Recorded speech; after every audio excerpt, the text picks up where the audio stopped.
So, good morning, church. Again, this is our second edition of broadcasting from Glen Cove, New York, because at the moment, Eastchester Church, the building has been closed down and the services are not taking place there, but it doesn't stop us as a community getting together at this time and sharing some thoughts and some encouragement from God to each and every one of us. Last week's service and message has been viewed by now over 6,000 individuals.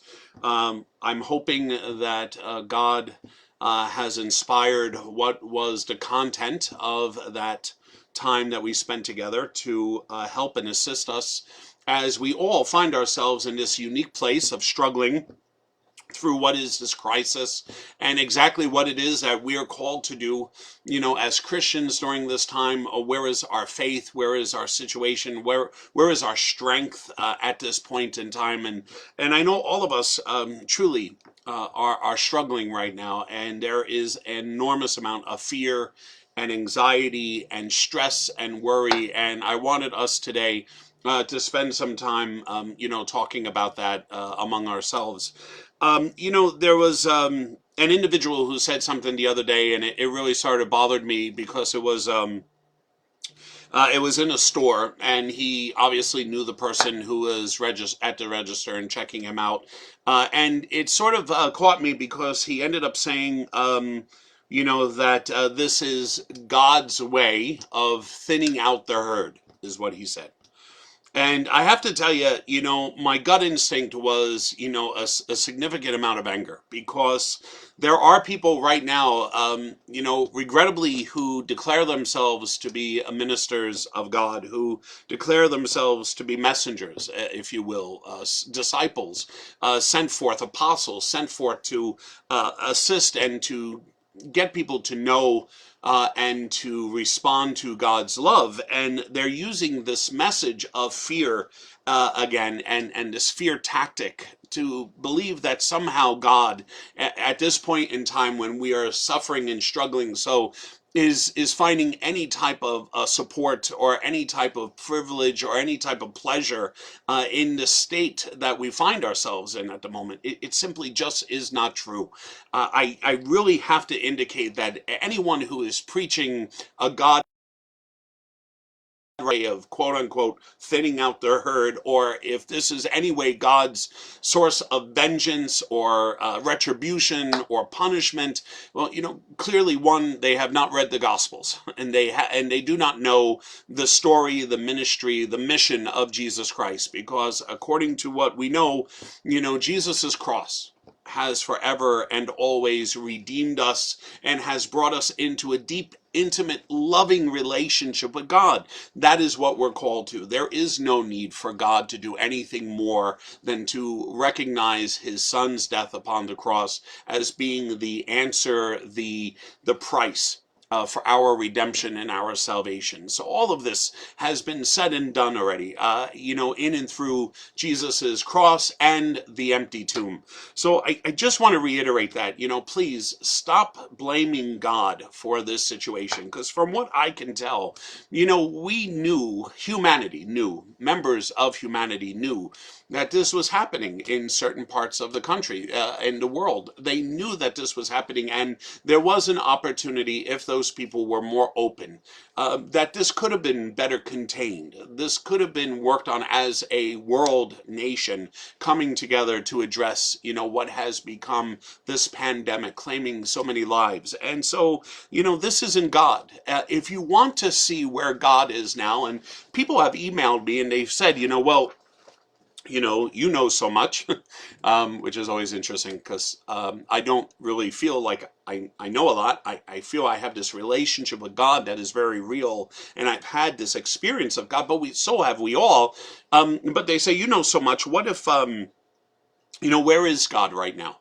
Where is God in the midst of this pandemic? Where is God as people are suffering and getting sick and isolating? And I have to tell you, haven't you been watching the news? Haven't you seen all the nurses and the hospital staff and the doctors going into hospitals day after day to care for people who are seriously ill. Um, where do you think that type of motivation and love comes from? Yes, it is a choice of a career, but many of them would say, many health professionals would say that the reason they get involved is because they want to help others. They want to care for others. And sometimes caring isn't always as controlled or as ordinary as usual. And there are times like this when we really do look at, our healthcare professionals, and we realize that if you're looking for the hands, the embrace of God, it is in those individuals right now who are going forward and truly, and I don't believe I'm over exaggerating, I think they are risking their lives for us, for caring for us. And so if people ask me, and when they ask me, where is God? Well, look around you. Look at all the volunteers who have stepped forward. Look at all the stories you're hearing now about neighbors who are caring for neighbors, for people in the city coming together and donating whatever extra that they have to help other people who don't. I even heard, that there's a city not far from us in Long Island that, they invited people, if they had extra rolls of toilet paper, and we preached about this last week about, how toilet paper has become such a big commodity issue. But if they had extra rolls because there were none available, if they would bring it to a certain place so that other people could come and take them, and people, were driving by and handing them extra rolls of toilet paper to share with other people who didn't. I also heard of this, God, I wish I could remember the press that printed, but there was a newspaper somewhere.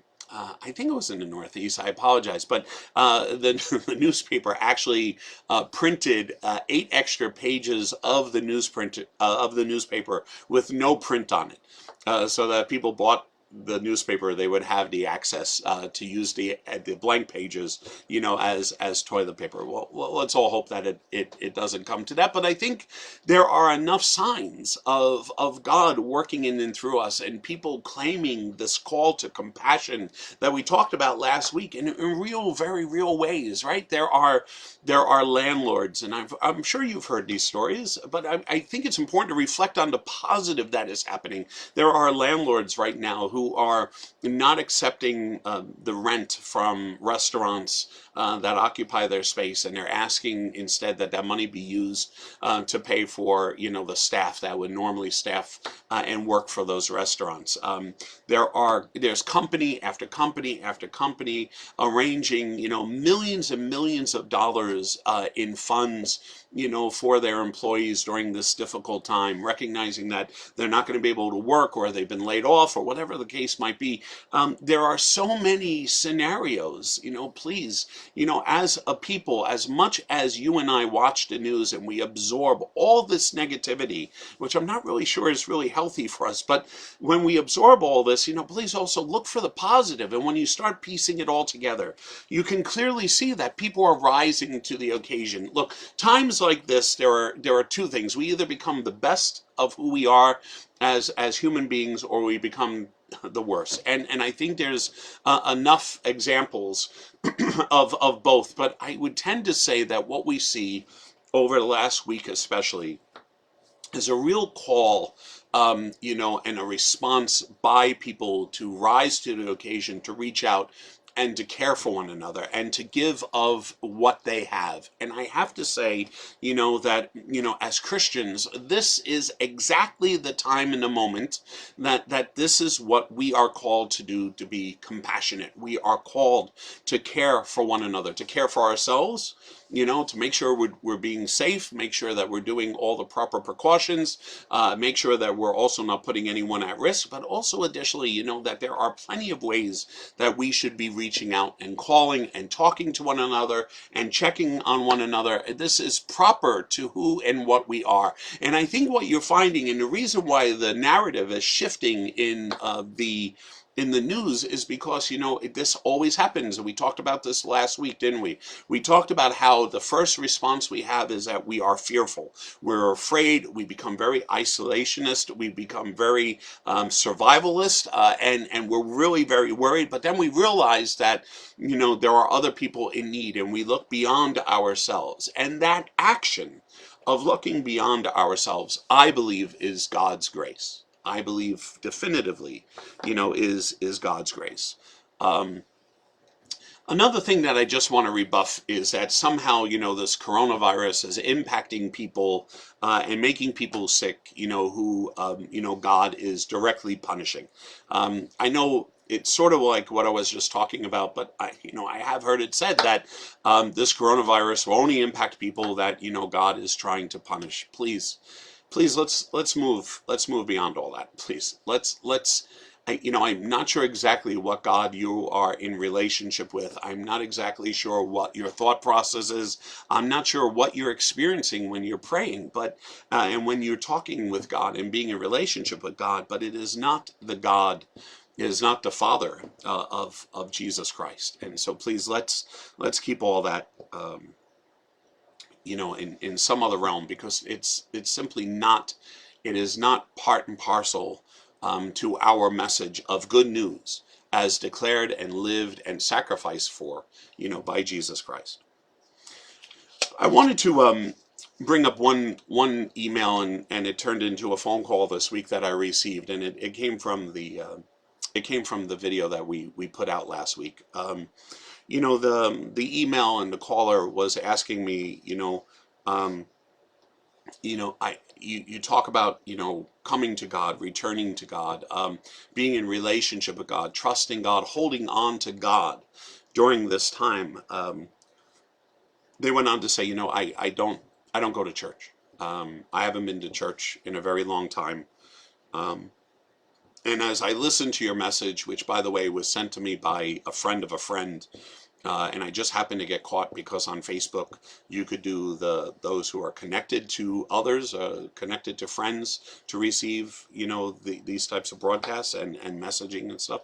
And so he says, it was really very out of the ordinary that I would get your video, and I was listening, and you made it very desirable for me to be in relationship with God. You made it very desirable for me to want to go to God at this time, and to have a relationship, and to have hope, and to experience the love that God has for me, because I'm very afraid of all that is going on. But they said, I haven't been to church. I haven't prayed. I haven't talked to God in quite a while. What do I do now? How do I make a return? How do I start this? And my heart really went out to the individual, because I realized that, their desire was so incredibly authentic, that their hope was just so absolute, and they really wanted to go, but they were embarrassed, right? They realized their brokenness. They realized that they would only be going to God during this time because they need God. They would only be going to God this time because they really wanted, to have some sense of hope and peace, but the point really, here, I think, is the fact that if you feel that desire, and you feel that there's this need, and you feel called to draw close to God, that you feel called to enter into a relationship with Him, if you feel called to prayer, that is in and of itself God's invitation to you. It's not something to be passed over or to be skipped over because of your own embarrassment, because of the fact that we're not perfect, or the fact that we're sinners, or we don't go to church, or we don't practice, or we haven't prayed in a long time. The fact that you have the desire to pray is God's invitation personally to you to engage and to return and to come home.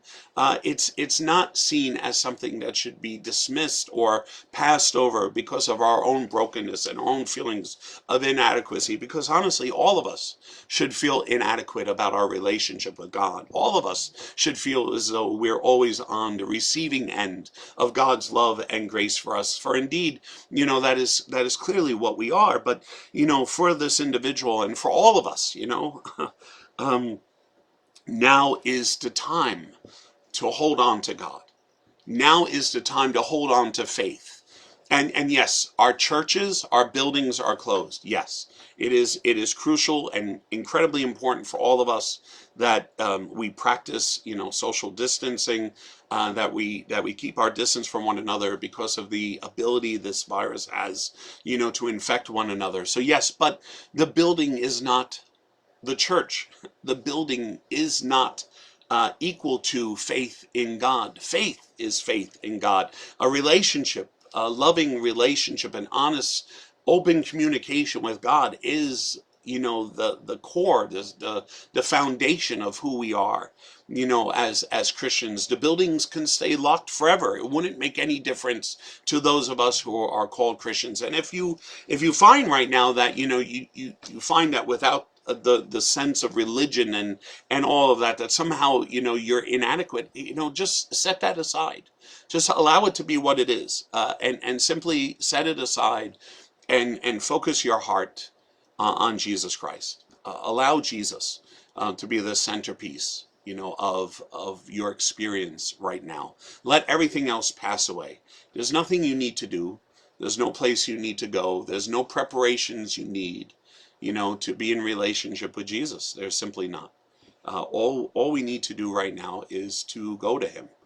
And for some of us, like the prodigal son, we're going to feel as though we are, we're the worst of sinners, and the hope is that, if we could just eat, the dregs of what is being fed to the animals, it would be enough for us. And I think we will find, as you and I make our approach, to the Father, that the Father has already started running and is already running to embrace and to hold us very passionately, very lovingly, and understands, our brokenness, and does not consider that, once we simply stop running and allow ourselves, to be embraced. And so, as a Christian people today, as we're gathered here online, and for those of us who will be watching this, in times to come, I think the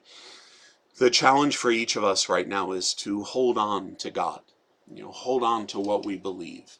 And, if we haven't been very faithful, if we haven't been very faith-filled, there's no time better than the current. And if you feel compelled, I believe it is an act of God in your life to draw you closer to him during this time. And in our time of fear and anxiety and stress and worry, where can we go for strength, for support, for compassion, but the source of strength and compassion, and that is, God himself.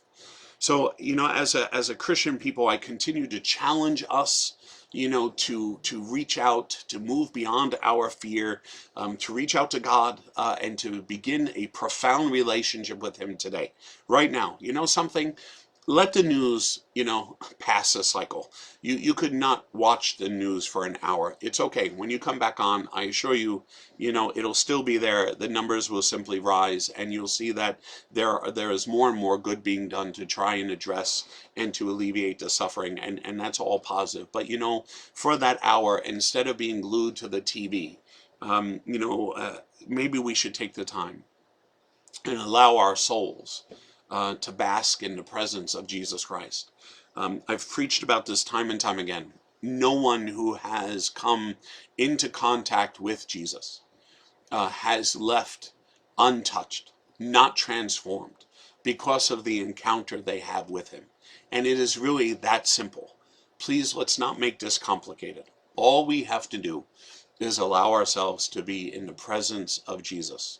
And once you sit there and you ask Jesus to come, and once you sit there and you recognize that you are placing yourself in the presence of Jesus, a wonderful thing happens. And it's that Jesus shows up, and that Jesus is there. And you'll feel it. You'll feel it in the depths of your soul. You'll feel it in your heart. You'll feel the warmth. You'll feel the love. and you'll know that something is happening right now, and you'll want more of it. And it's what comes of a intimate relationship. As human beings, we relate to one another intimately and lovingly, and when we encounter and feel that love, we respond naturally to that, and that is exactly what Jesus wants to give us today. Our faith is not based on some fantasy story. Our Jesus has died and is risen from the dead, and his faith, his spirit, is inside each and every one of us. And I say his faith because it is the faith that he had in the Father that allowed him to go to the cross and ultimately raised him from the dead. How's that for good English? Raised him from the dead. And so for you and I today, we open ourselves up to have that same experience. It doesn't need to be complicated. You don't have to read half the Bible. You don't have to enter a Bible study right now. That might come. What's most important is that we encounter a loving and compassionate God as experienced and as available as in his Son Jesus, risen from the dead. We take a moment and we pray for all of those that we now know. I have individuals that I know have this virus now and are sick, and some are even in the hospital. We take this time and we pray for each and every one of them. We ask God's grace to be with them, and for his healing touch to be with them. We pray for all the healthcare professionals, all of our first responders.